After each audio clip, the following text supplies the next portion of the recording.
Your name's not on the list, sir. The event coordinator checked twice, growing impatient. He stood still at the gym entrance as parents and students walked past him without even noticing. Liam, his grandson, tried to speak up, but the reply was cold. Those are the rules. There's nothing I can do. Edward stepped back in silence and sat off to the side, eyes fixed on the floor. They had no idea what mistake they had just made by turning their backs on that man. Let's dive into this story.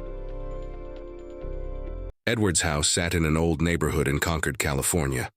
Low roof, narrow porch, paint faded from what it once was.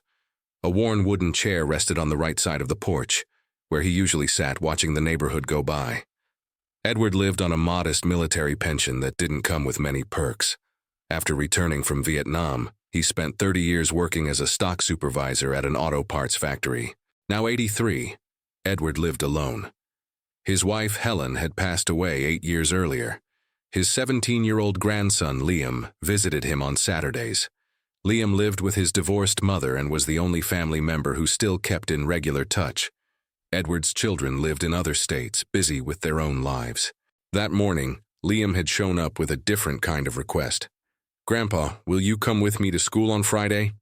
It's local Veterans Day. Each student can bring a family member who served." Edward hesitated.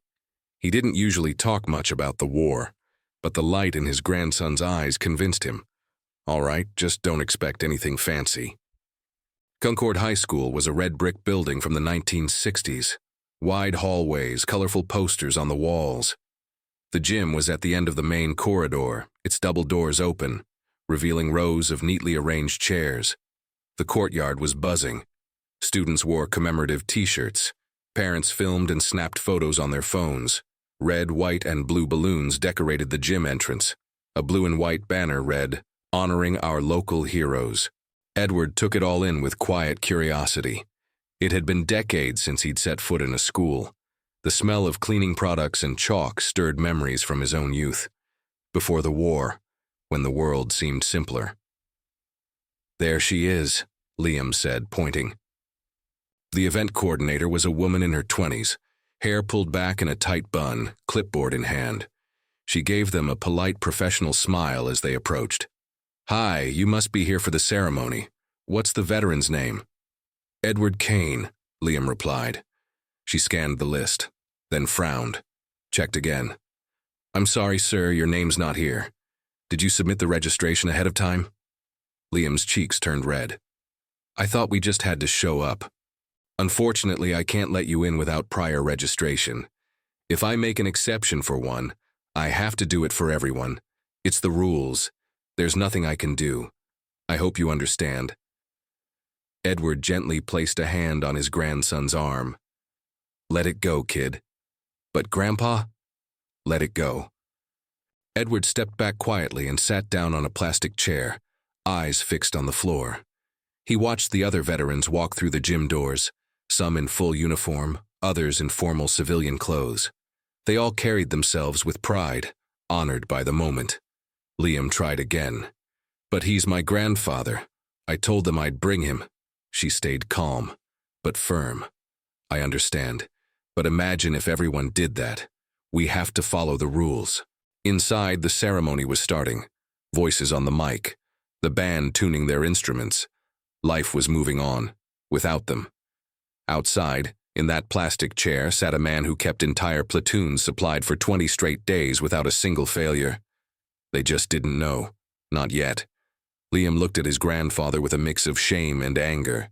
Not at him, at the school, at the system, at the indifference.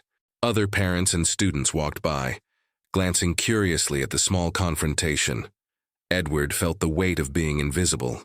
It was the same feeling he had decades ago when he returned from the war and realized no one cared what he'd been through. "You can wait in the hallway if you'd like," the coordinator offered, motioning to a few plastic chairs near the main entrance. "After the ceremony, you might get a chance to speak with some of the veterans." Liam stood by Edward's side, visibly frustrated. "Why don't you ever talk about what you did over there?" Liam asked in a low voice. "If they knew..." "Knew what?" "That you're a hero." Edward shook his head slowly. "I'm not a hero, Liam. I was a logistics sergeant. I organized supplies, fuel, ammo, nothing flashy. But you saved lives, didn't you? Edward didn't answer. He stared at his wrinkled hands and remembered Quantum, Vietnam, 1969. 20 days under siege. 20 days making sure food, water, and ammunition reached his men. 20 days without proper sleep, coordinating night convoys while shells exploded nearby. But those memories stayed locked inside. Over the gym's loudspeakers, a voice began the ceremony. Ladies and gentlemen, welcome to Concord High School's local Veterans Day. Applause echoed off the walls. Edward closed his eyes for a moment. Liam leaned forward, elbows on his knees, head in his hands. He glanced sideways at his grandfather. I'm sorry. Edward didn't say a word, just gave a slight nod as if to say, it's not your fault. Inside, the announcer began calling names. Sergeant Lewis, Lieutenant Susan Hall. Each name followed by applause and a brief reading of their service record. Missions in Iraq, naval base operations, years of service. There are humiliations that don't shout.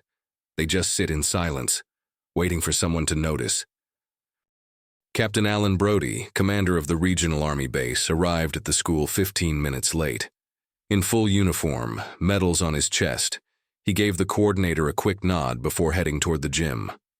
That's when he noticed the elderly man sitting alone in the hallway, a young man by his side. Excuse me, he said, stopping and approaching them. You're not attending the ceremony? Liam explained the situation and mentioned his grandfather's name. The captain frowned. Edward Kane, did you say Edward Kane? Yes, Edward replied, standing up. Why? Brody looked at him closely for a moment. You served in Vietnam? He took off his cap. My God, you're Sergeant Kane, the one in charge of supply lines during the big siege. Your story's still talked about on base, you know that? A brief silence fell over the hall. Liam broke into a wide smile. Edward looked down. I was just doing my job. Brody turned to the coordinator, who had been watching the exchange with growing discomfort. This man should be in there. If there's one name that should have been on that list, it's his. The coordinator stammered out a vague apology, but Brody was already walking toward the gym. Come with me. The ceremony paused as Brody stepped in and interrupted the speech in progress. He asked for the microphone and addressed the packed auditorium. I'd like to invite Sergeant Edward Kane to the stage, Brody said. Edward hesitated. Liam gave him a gentle nudge on the arm. Slowly, the elderly man walked to the front of the gym. There was no speech, no big words, just a firm handshake between two soldiers, decades apart, bound by the same quiet understanding. The applause started with the students, then the parents joined in. Finally, the other veterans stood. Edward remained standing, dignified, without show. When the clapping stopped, he simply nodded and returned to his seat beside his grandson. Sometimes honor arrives years too late, but when it does, it tastes like justice. The following week, the school principal called Edward. Mr. Kane, we'd love to invite you to visit our history classes. The students are really curious to learn about military logistics, how supply chains worked in the field. Edward agreed. During his first visits to the classrooms, the students asked thoughtful questions. They wanted to know how supply operations were organized, how fuel was calculated for helicopters, how they managed to keep food from spoiling for days. Edward enjoyed it. Young minds, genuinely interested in those things. 3 months later, as they walked across the school courtyard after one of his talks, Liam asked the question he'd been holding back for weeks.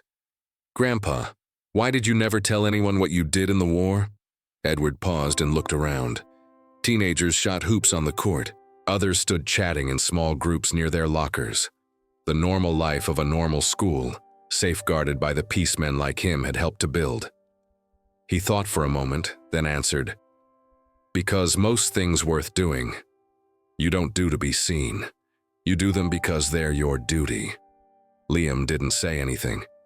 He just kept walking beside his grandfather, eyes filled with quiet admiration. The school bell rang, signaling the end of the day. Students poured into the halls, racing toward the freedom of late afternoon. Edward and Liam walked in the opposite direction, unhurried. They left the school together, grandfather and grandson, side by side on the sidewalk toward the parking lot. The afternoon sun cast long shadows across the pavement. Two distinct figures, moving in the same steady rhythm. Some lessons are like metals that don't shine, but they carry enough weight to change the path of those who walk beside us. If you enjoyed this story, click the like button and subscribe to the channel so you don't miss the next.